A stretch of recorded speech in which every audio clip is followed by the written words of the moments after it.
Are you an aspiring gaming YouTuber? Join the amazing network Union for Gamers today, using the referral link in the description so you can help support both of our channels.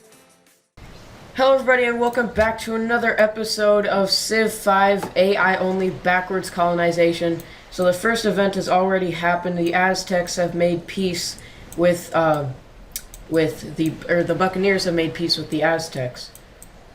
So, yeah, already something has happened.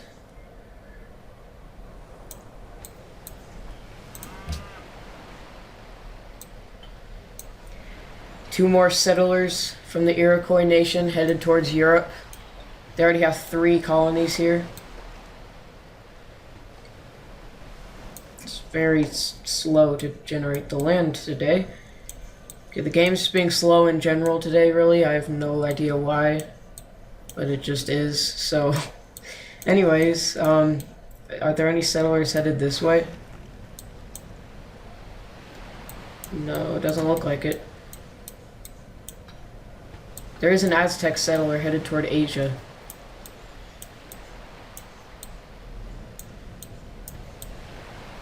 And there's an Iroquois settler headed this way as well. The Iroquois are just determined to completely take over the world.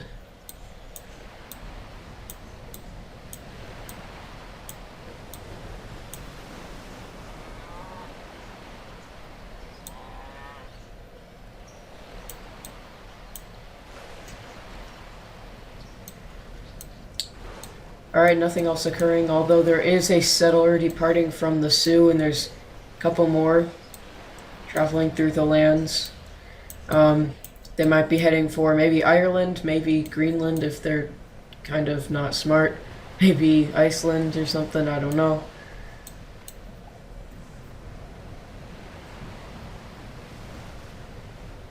You might be able to get some kind of resources here, but I just don't think this is the best place to settle in the whole world. So, yeah. Alright, so there's some stuff going down in the Second Congress of New York.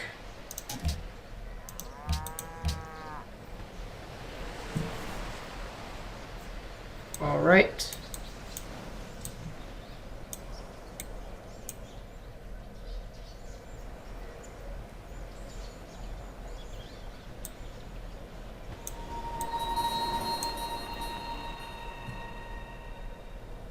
So Nazca is now the ally of Zurich. There's might not actually be Zurich because it's like the way the game was set up. So it's actually not Zurich, it's a completely different city, and I have no clue which one it actually is.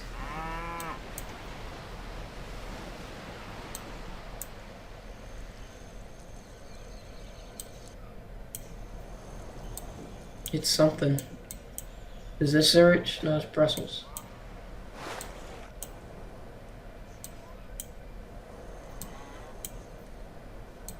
Yeah, I honestly have no clue which one is Zurich.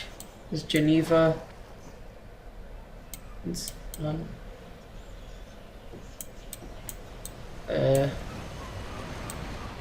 Nope, maybe. Okay, I have no clue where Zurich actually is, so it's interesting.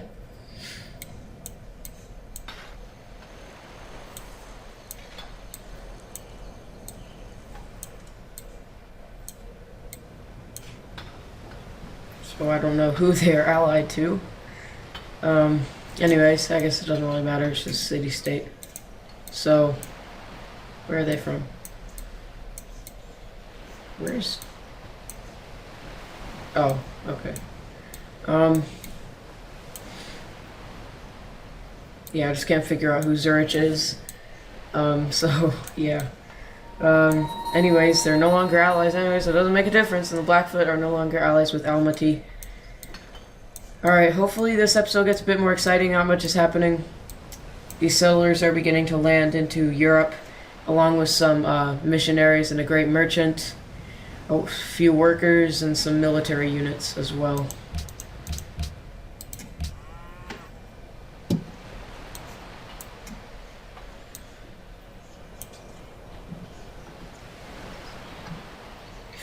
Let me set that up here. Is this Zurich? Oh no, I'm just determined to find what it is. I just can't find it though.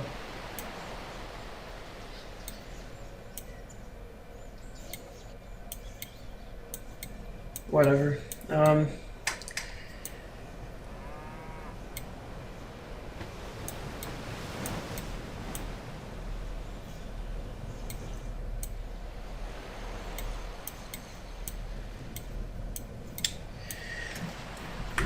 Okay, yeah, not much is happening at the moment. Can something kind of happen? There's a great general, there's a settler headed towards, looks like Iceland or Ireland. Maybe they're gonna go past that and go into mainland Europe.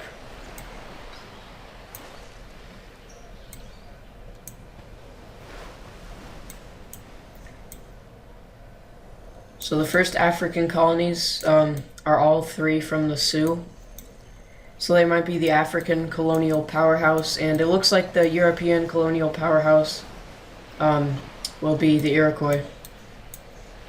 And they'll probably be the biggest, or the Aztecs might, there are Iroquois headed there too as well, I think. Wasn't there? Yeah, there is. So there might be like a battle between the Aztecs and the Iroquois to see who will be the biggest colonizer of Asia. No one's headed for Australia yet. There's some pretty decent resources. Maybe they just don't know that it's a thing.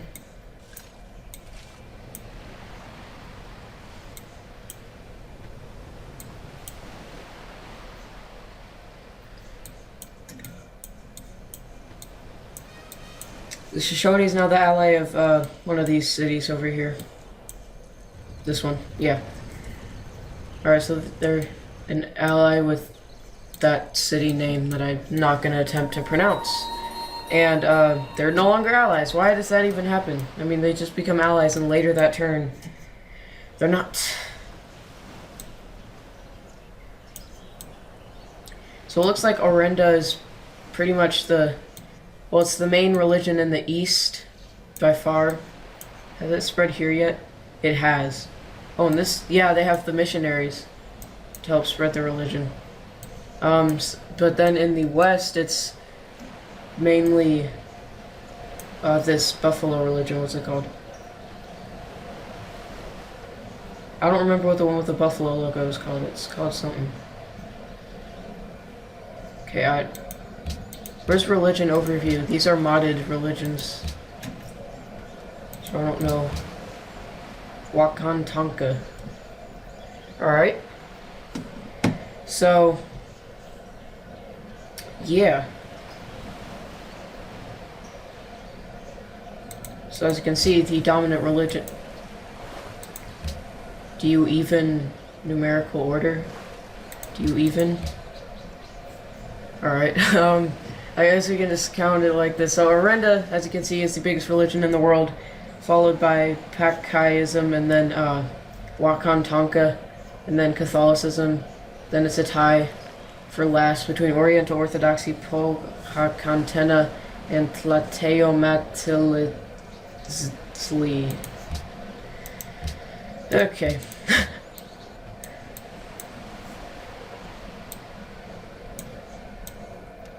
And in South America, it's definitely Pakaiism. That's the dominant religion, but this city is probably a split between a few religions. So Orenda is spreading because of the Iroquois influence. Catholicism, I mean, it's mainly successful in the Mayan civilization, but there's probably some significant minorities in nearby cities.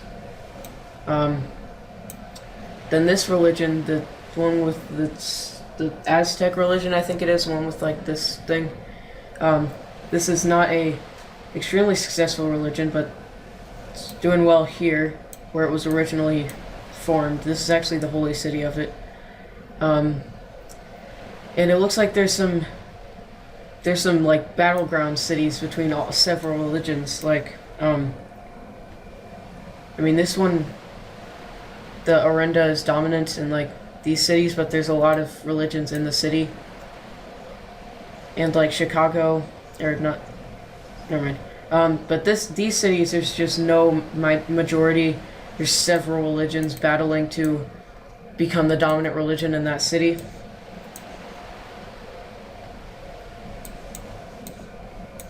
Ooh, the Nazca's adopted autocracy ideology, so they're already at that stage. Interesting. There's a battle going down over here. See what happens. City's blockaded. There's a cargo ship just like trying to sneak in here, give some goods and leave. So yeah, this might be a tough battle, but I think I mean, since it's 2 against 1, you have the crossbowmen and the city itself, I think that the Buccaneers, the city will be safe. I do not think it will fall. Unless the Iroquois bring in a crap ton of other boats, like this ginormous military they have up here. If they brought that down here, they could just take over South America as a whole. So, yeah. I believe this city was this city was taken from the Aztecs. I'm surprised that Montezuma is ahead of the Buccaneers, because the Buccaneers don't look like they're doing terribly, besides the fact that they lost their capital. But so did Montezuma. He has like 2 cities. And the Buccaneers have like 6. And I think it's because they like haven't built any wonders at all. The Red Fort has been built by the Iroquois. Just adds on to their huge score.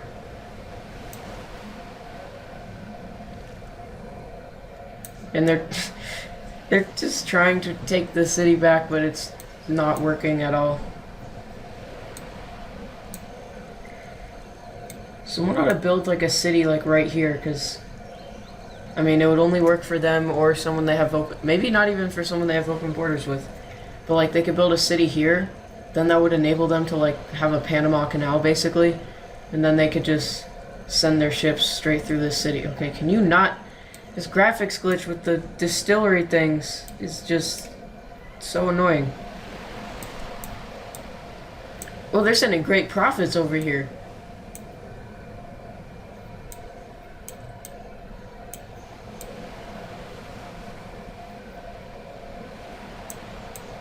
So, I believe this settler will settle in Ireland. So the city will probably be called Dublin or some kind of something like that. Are they one of the? Yeah, they're one of the civs that does have the geographically accurate names. Unless it's in like the south, it'll probably be called Dublin. Because on the map it's like only a few tiles big.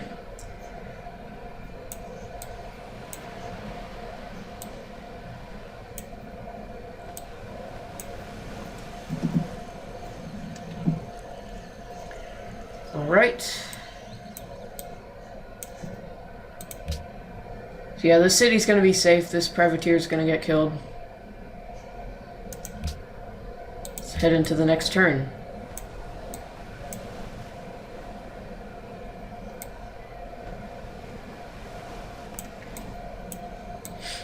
I'm thinking that the Iroquois will probably win this, considering how big their empire is, and I think a domination victory is possible with a civ like the Iroquois, because they're just so strong with so much, like an insane navy and a pretty good land army as well. It would take a very long time, but I think that a domination victory is very possible. But cultural victory is the only other option. Is this what I'm looking for? Yeah. Cultural victory is the only other option. Because again, if you are new to the series, every time someone wins, I remove that victory type from the next one. So the first AI only was Race for the Americas. It was basically just generic old world civs colonizing the new world. Sweden won that very controversially. Like, other civs had all their spaceship parts up in outer space, and Sweden was like the 4th civ to do so, and they won. So I don't know how that worked, but yeah, Sweden won with the science victory. So then that one had every victory type enabled except I think time. And then the second one, AI only Communitas, which was using the Communitas map mod. It just is like makes the land better and cooler and stuff.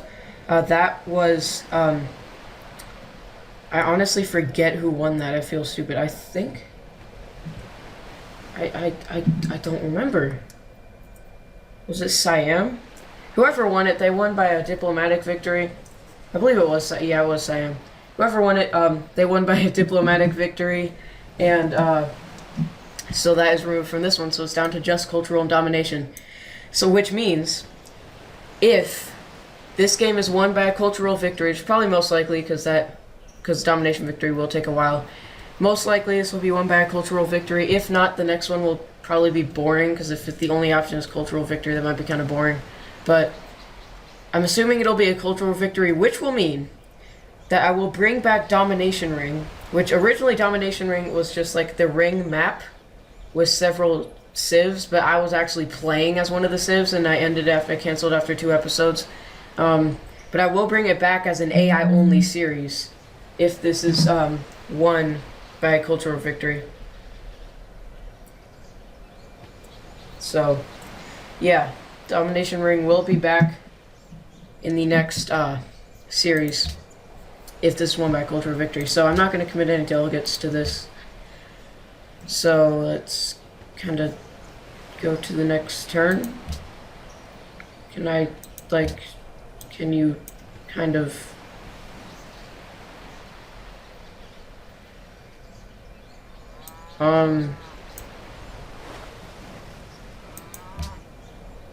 Okay, there we go. I was like, what? This is really laggy today. I don't know now. I do not know why. Why are you not charging? Oh, I'm such a... Okay, so my laptop, when it's not plugged in, the gameplay is on everything is very laggy. So I plug it in, and I've just discovered that the thingamabobber that connects to that box, it's like how the cord, there's the box in the middle, and then the second part of the cord plugs into the box and plugs in. Yeah, that second part of the cord that plugs into the box, which then plugs into the outlet, that was disconnected. So that's why it was still laggy even though it was plugged in, because it wasn't even charging. It wasn't even actually plugged in. Are you not charging? Okay, good. Okay, that is why it was laggy, everyone. I am very sorry. So yeah, that's not how my computer usually is. I was really like, why is this laggy? That's why. So don't be like, oh, you have a laggy computer, your videos suck, I'm never watching you again. That's like, my computer's not laggy at all. I mean, in certain cases, but yeah, so. Okay, we have to make a proposal, so I'll just end the episode there. Anyways, I hope you all have enjoyed this episode of AI-only backwards colonization. It has ended a couple of minutes early, but I don't feel like doing this. I'll do this in the next episode. You can tell me what you want me to do. There's no resolutions currently going on, except these are the ones that have already happened or cannot happen yet. So which one do you want me to propose to the Congress? Let me know. And I'll do it in the next episode. If I don't get any suggestions, I'll just have to decide myself. But anyways, that's going to be it. Keep on crashing the waves, everyone. I'll see you. I'm trying to phase out that phrase. I keep saying it, though. I'm trying to phase out the Wave Crasher 223 for just wave. And I'm trying to phase out the Keep on Crashing the Waves slogan, because it's, I don't know, it's just weird. Anyways, that's going to be it for this episode. I'll see you all next time. Bye-bye.